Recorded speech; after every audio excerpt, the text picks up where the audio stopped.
Hello everyone, आप सभी का अपने यूट्यूब चैनल YRS क्लास में बहुत बहुत स्वागत है। दोस्तों, आज की इस वीडियो में हम पढ़ेंगे कक्षा 10 विषय सामाजिक विज्ञान। यानी सामाजिक विज्ञान में जो आपका अध्याय पहला है, यूरोप में राष्ट्रवाद का उदय या आगाज या शुरुआत। इस अध्याय पहले में बच्चों जितने भी एग्जाम के दृष्टि से बहुविकल्पी के महत्वपूर्ण प्रश्न हैं, मैं आज उन सभी प्रश्नों को आपके सामने अच्छे तरीके से बताऊंगा। तो आइए चलते हैं प्रश्न नंबर एक। प्रश्न नंबर एक आपके सामने कह रहा है, पर्शिया का ऑस्ट्रिया के साथ किस संधि के द्वारा युद्ध विराम हुआ। तो बच्चों आपको ये याद कर लेना है, पर्शिया का ऑस्ट्रिया के साथ एक युद्ध हुआ था। वह युद्ध सन 1866 ईस्वी में हुआ था। और ये कह रहा है, ये जो युद्ध हुआ था ये किसके समझौते के तहत युद्ध विराम हुआ, यानी युद्ध क्या हो गया, समाप्त हो गया है। आपसे इतना ही कह रहा है, पर्शिया का ऑस्ट्रिया के साथ किस संधि के, किस समझौते के द्वारा युद्ध विराम हुआ, युद्ध रुक गया। तो इसका उत्तर होगा आपके सामने वियना की संधि। यानी प्यारे बच्चों, पर्शिया का ऑस्ट्रिया के साथ जो युद्ध हुआ था वह वियना की संधि के द्वारा युद्ध समाप्त हो गया, युद्ध रुक गया। प्रश्न नंबर 2 आपके सामने कह रहा है, फ्रांस और पर्शिया का युद्ध कब हुआ। फ्रांस और पर्शिया का युद्ध कब हुआ। तो इसका उत्तर आपके सामने है 1870 ईस्वी में। यानी 1870 ईस्वी में फ्रांस और पर्शिया का युद्ध हुआ, जबकि 1866 ईस्वी में पर्शिया और ऑस्ट्रिया के बीच युद्ध हुआ था। पर्शिया और ऑस्ट्रिया के बीच जो युद्ध हुआ था वह समझौता वियना की संधि के द्वारा हुआ था, और फ्रांस और पर्शिया का जो युद्ध हुआ था वह 1870 ईस्वी में हुआ था। तो प्यारे बच्चों, उम्मीद करते हैं प्रश्न नंबर 1, प्रश्न नंबर 2 आप इसे अच्छे तरीके से समझ गए हैं। और प्रश्न नंबर 3 आपके सामने कह रहा है, फ्रांस की क्रांति कब हुई। यानी प्यारे बच्चों, फ्रांस में जो क्रांति शुरू हुआ था वह किस सन में शुरू हुआ। तो आपको याद रखना है, फ्रांस की क्रांति सन 1789 ईस्वी में हुई। प्रश्न नंबर 4 आपके सामने कह रहा है, प्रथम स्टेट कौन होते थे। तो इसके उत्तर में लिखेंगे, प्रथम स्टेट पादरी होते थे। पादरी क्या होते प्यारे बच्चों, प्रथम स्टेट हुआ करते थे। प्रश्न नंबर 5 आपके सामने है, मॉन्टेस्क्यू ने किस सिद्धांत का प्रतिपादन किया। अधिकार विभाजन। यानी अधिकार विभाजन को किसने सिद्धांत किया, मॉन्टेस्क्यू ने। यानी मॉन्टेस्क्यू ने अधिकार विभाजन सिद्धांत प्रतिपादन किया, खोज किया।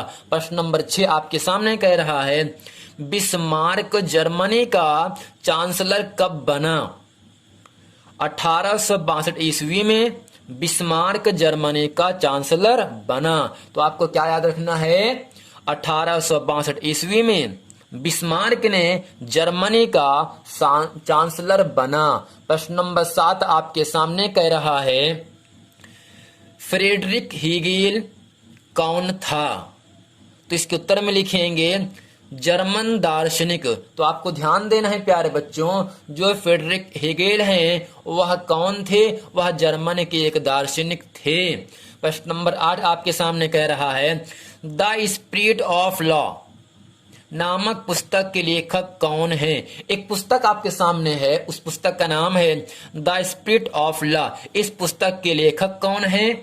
तो आपको ध्यान देना है, मॉन्टेस्क्यू। यानी मॉन्टेस्क्यू ने द स्पिरिट ऑफ लॉ नामक पुस्तक की रचना की, यानी नामक पुस्तक लिखी। प्रश्न नंबर 9 आपके सामने कह रहा है, द्वितीय स्टेट किसे कहते हैं। तो इसके उत्तर में लिखेंगे, कुलीन वर्ग को। यानी प्यारे बच्चों, कुलीन वर्ग को हम द्वितीय स्टेट कहते हैं। प्रश्न नंबर 10 आपके सामने कह रहा है, सामंतवाद का अंत कब हुआ। तो इसके उत्तर में लिखेंगे, 4 अगस्त 1780 ईस्वी को। यानी प्यारे बच्चों, 4 अगस्त सन 1780 ईस्वी को सामंतवाद का अंत हुआ था। प्रश्न नंबर 11 आपके सामने कह रहा है, 1861 ईस्वी में संयुक्त इटली का शासक कौन था।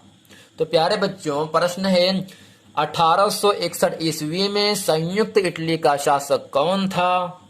तो इसके उत्तर में लिखेंगे कावूर। यानी कावूर जो है 1861 ईस्वी में संयुक्त इटली के शासक थे।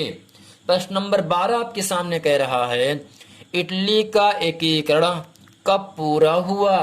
तो इसके उत्तर में लिखेंगे 1871 यानी 1871 ईस्वी में इटली का एकीकरण पूरा हो गया।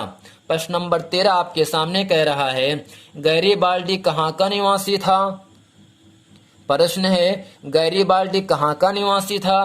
तो इसके उत्तर में लिखेंगे सार्डिनिया। यानी प्यारे बच्चों सार्डिनिया यानी गैरिबाल्डी का जो निवासी है वह कहाँ के रहने वाले हैं? गैरिबाल्डी वह सार्डिनिया के रहने वाले हैं। तो निवासी का मतलब रहने वाला, यानी जो गैरिबाल्डी हैं या सार्डिनिया के निवासी हैं। प्रश्न नंबर 13 आप अच्छे तरीके से आप समझ गए। प्रश्न नंबर अगला आपके सामने कह रहा है, तो बच्चों अगला प्रश्न आपके सामने कह रहा है कावूर की मृत्यु कब हुई? तो आपको लिखना है 1861 ईस्वी में, यानी 1861 ईस्वी में कावूर की मृत्यु हुई। प्रश्न नंबर 2 आपके सामने कह रहा है जर्मनी के एकीकरण के बाद चांसलर कौन बना? तो इसके उत्तर में लिखेंगे बिस्मार्क, यानी जर्मनी के एकीकरण के बाद बिस्मार्क चांसलर बने। प्रश्न नंबर 3 आपके सामने कह रहा है जर्मनी का एकीकरण कब पूरा हुआ? ये जो प्रश्न है 2017 और 18 में प्रश्न पूछा गया है। तो 1871 ईस्वी में जर्मनी का एकीकरण पूरा हो गया।